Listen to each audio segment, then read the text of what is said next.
नमस्कार, सम्यक समाचार देख रहे हैं आप।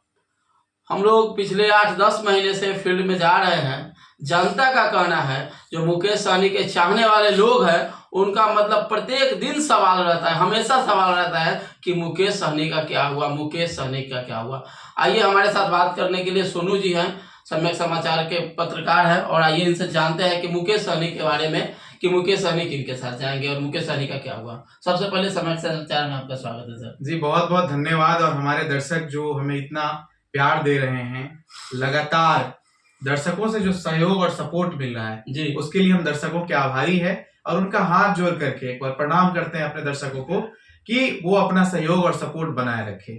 अब रही बात फील्ड में जाने की, तो 19 अगस्त 2023 से हम लोग लगातार फील्ड में वर्क कर रहे हैं। स्टूडियो में कभी कभी कार्यक्रम होता है जी, लेकिन लगातार 19 अगस्त 2023 से फील्ड में वर्क कर रहे हैं जी, और जो लोग हैं, जी, मुकेश सहनी के समाज के लोग हैं, जी, उन लोगों का बराबर सवाल रहा है। जी, तब उनका संकल्प यात्रा चल रहा था, जी, तब से वो पूछ रहे हैं कि मुकेश सहनी जी के साथ, देखिए पहले भी उनके साथ धोखा हुआ है। अच्छा, मुकेश सहनी जी ने कई बार खेला भी किया है, जी, तो उनके समाज के लोगों का बराबर सवाल रहता है जी, कि मुकेश सहनी जी ऐसी परिस्थितियों में क्या करेंगे, जी, किसके साथ जाएंगे। जी, तो कल मैं उनके समर्थकों के बीच से लाइव था। कल का वाकया यह है कि राष्ट्रीय जनता दल के राज्यसभा सांसद है मनोज झा, जी, काफी सक्रिय हैं जी, और लालू यादव के काफी करीबी माने जाते हैं। उनके साथ मुकेश सहनी जी तेजस्वी यादव से मिलने दिल्ली गए हैं। अच्छा, और टेबल टॉक होनी है, 1-to-1 बातचीत होनी है जी, सीटों को लेकर के। जी, और हम अपने दर्शकों को बता दें और उनको जानकारी भी होगी जी, कि दूसरे चरण का नामांकन चल रहा है। जी, तो ऐसे में समझिए मुकेश सहनी जी का आरजेडी के साथ गठबंधन लगभग तय हो गया है। लगभग तय हो गया है जी, लगभग तय हो गया है। अच्छा, दर्शक लगातार सवाल पूछ रहे हैं, कमेंट करके पूछते हैं, मेल पे सवाल आता है, फोन कॉल्स आते हैं, लगातार सभी को जवाब दे रहे हैं और ये जवाब भी देना बहुत जरूरी था। जो दर्शक हमें देखते हैं, हमें पसंद करते हैं और उनका सवाल रहता है, तो उनके कंफ्यूजन को मिटाना हमारा काम है। हम लोग सक्रिय भूमिका में क्षेत्र में घूम रहे हैं। तो मुकेश सहनी जी का महागठबंधन में जाना लगभग तय है। अच्छा, थोड़ा सा पेच फंसने की बात है, तो आरक्षण बढ़ाने का जो मामला है उस पर पेच फंसा है। बीच में था लालू यादव जी। देखिए लालू यादव जी मंझे हुए खिलाड़ी हैं बिहार में राजनीति के, और कांग्रेस, सीपीआई, सीपीआई-एमएल, लेफ्ट की जो पार्टियां हैं, उन सब में आरजेडी जो है वो बड़े भाई की भूमिका में है और ड्राइविंग सीट पे है। आरजेडी बड़े भाई यानी कांग्रेस से भी बड़े हैं, कांग्रेस से भी बड़ी भूमिका में है बिहार में आरजेडी। देखिए कितना मान मनोबल करना पड़ा कांग्रेस के राहुल गांधी को, तब जाकर के उनको 9 सीटें मिली हैं। अच्छा, और 9 सीटें मिल जाने के बाद भी जो उनके प्रत्याशी हैं, प्रत्याशियों की क्या हालत है आपको पता है। बताइए दर्शकों को। प्रत्याशी जो है वो प्रत्याशी ढूंढे जा रहे हैं, मतलब कांग्रेस प्रत्याशी ढूंढ रही है, ये हालत हो गया जी। ये हालत है कांग्रेस की बिहार में। अच्छा, और अपनी सियासी जमीन तलाश रही है। लेकिन क्या है कि लालू यादव जी, देखिए पूर्णिया में क्या हुआ, पूर्णिया के बारे में तो जानकारी है ना, हमारे दर्शक जानते हैं। पूर्णिया में तो लालू जी खेला कर रहे हैं, लालू जी खेला कर रहे हैं जी। देखिए सामाजिक कार्यकर्ता के तौर पर जाने जाते हैं हमारे ये पप्पू यादव जी। देखिए पप्पू यादव जी अपना पार्टी के विलय करके कांग्रेस में चले गए और उन्होंने राजद से आग्रह भी किया है ये सीट कांग्रेस के खाता में जाने दे, लेकिन लालू यादव जी वहां से बीमा भारती को उतार रहे हैं, जबकि उनका बहुत चाहने वाले हैं पप्पू यादव जी को। देखिए मुकेश सहनी जब दिल्ली गए हैं तेजस्वी यादव जी से मिलने, तो पप्पू यादव जी का आज नामांकन होना था। आज है 2 अप्रैल और आज उनका नामांकन होना था। देखिए मैं देखिए मामला को कैसे जोड़ करके आपको दिखाता हूँ, अपने दर्शकों को समझाना चाहता हूँ। देखिए आज नामांकन होना है पप्पू यादव जी का, होना है मतलब आज होना था जी। लेकिन उन्होंने अपने नामांकन को टाल दिया, कहा कि हम 4 तारीख को करेंगे।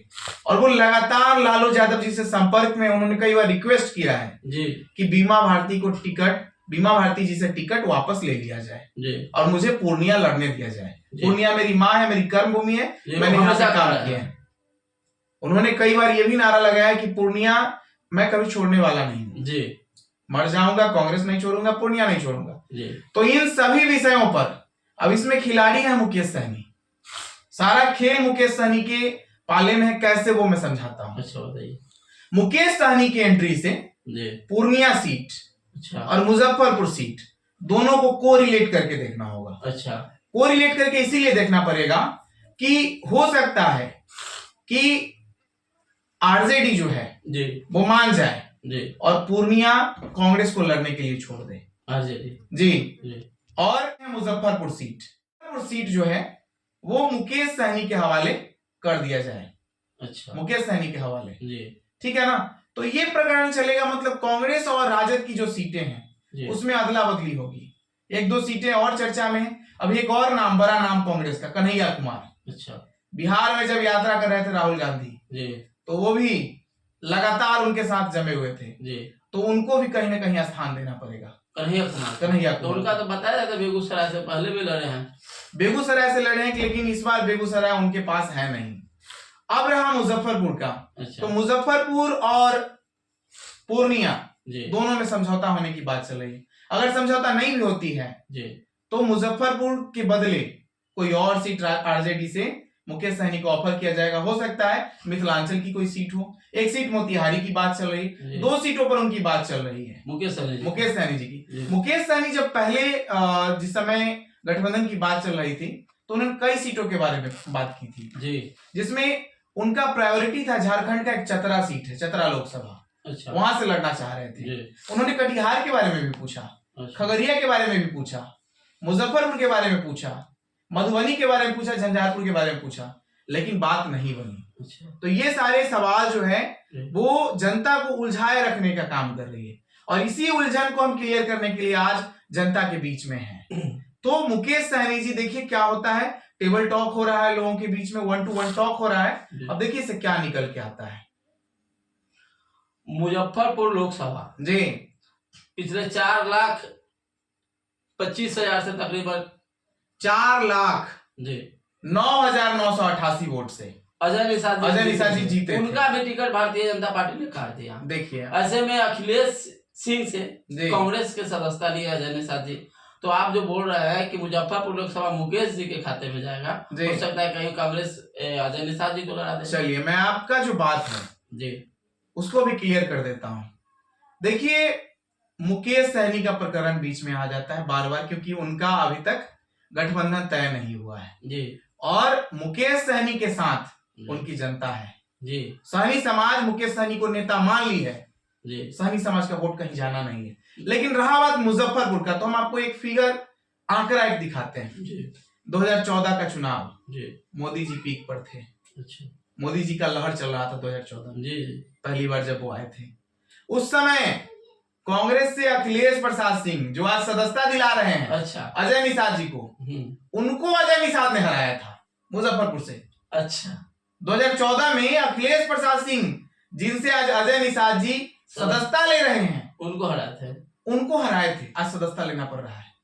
उसी क्या पार्टी- मजबूरी है? उसी पार्टी में जाने के लिए। उसी पार्टी में जाने के लिए, उनकी पार्टी में जाने के लिए। अच्छा उसके बाद 2019 में आ जाइए, जी जिस राजभूषण चौधरी निषाद को अजय निषाद जी ने जी 4,09,988 वोटों से हराया। अच्छा उस अजय निषाद जी राजभूषण निषाद जी ने जी इनको साइड करके खुद टिकट लेकर के मैदान में आ गए। मतलब उल्टा हो गया, ये देखिए। उधर चले गए, वो इधर आ गए। देखिए अब उसमें भी पेच है। जी अजय निषाद के बारे में थोड़ा सा जान लीजिए। अजय निषाद जी जी कैप्टन जय नारायण प्रसाद निषाद के पुत्र हैं। जी वो भी मुजफ्फरपुर से 4 बार सांसद रहे। टर्म बहुत लंबा नहीं रहा, वो 8 साल या 6 साल, हमको ध्यान नहीं है फिगर जी जी जी जी 8 साल या 6 साल के आसपास में वो सांसद रहे मुजफ्फरपुर से। जी और 4 टर्म, उपचुनाव हुआ बीच में, अच्छा 4 टर्म तक सांसद रहे अच्छा, जॉर्ज फर्नांडिस साहब के बाद। जी। और बीच में भी एक बार जॉर्ज फर्नांडिस साहब शायद जीते थे, जी एग्जैक्ट फिगर याद नहीं। जी उसके बाद अजय निषाद जी जो हैं 2 बार से। वो 2005 में, पहले सुन लीजिए, जी 2005 में साहेबगंज विधानसभा से चुनाव लड़े हैं विधानसभा का। अच्छा 2005 में भाजपा के टिकट पर ही। अच्छा जी।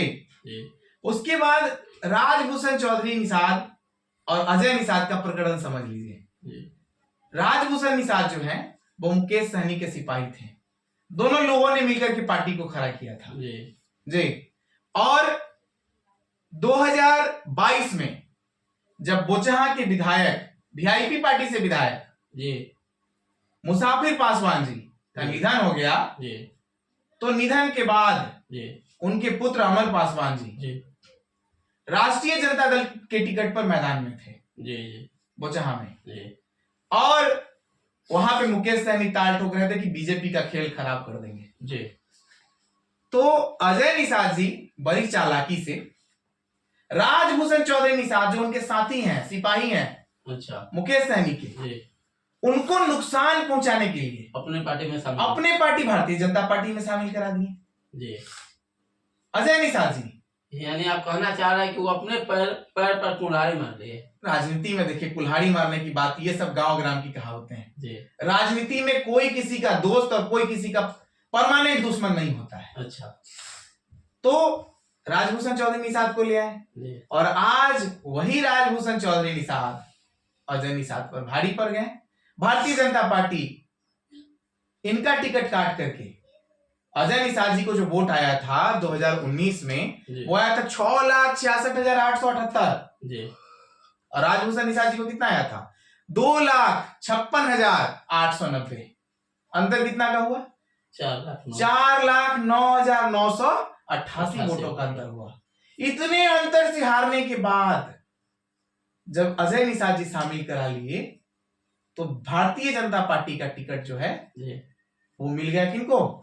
राजभूषण निषाद जी को, और अजय निषाद का टिकट कट गया। अब अजय निषाद का एक ट्वीट वायरल हो रहा है और ये ऑथेंटिक खबर है। उन्होंने अपने ट्विटर से उन्होंने मोदी का परिवार हटाया। अजय निषाद ब्रैकेट में लिखा था मोदी का परिवार, हटा दिया।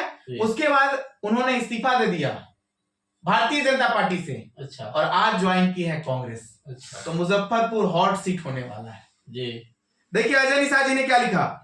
रेस्पेक्टेड जेपी नड्डा जी, उनको टैग करके, shocked by the betrayal of BJP for India, I resign from all post and primary membership of the party. मतलब क्या हुआ? आदरणीय JP Nadda ji, BJP for India के द्वारा छल किए जाने के कारण मैं क्षुब्ध हूं।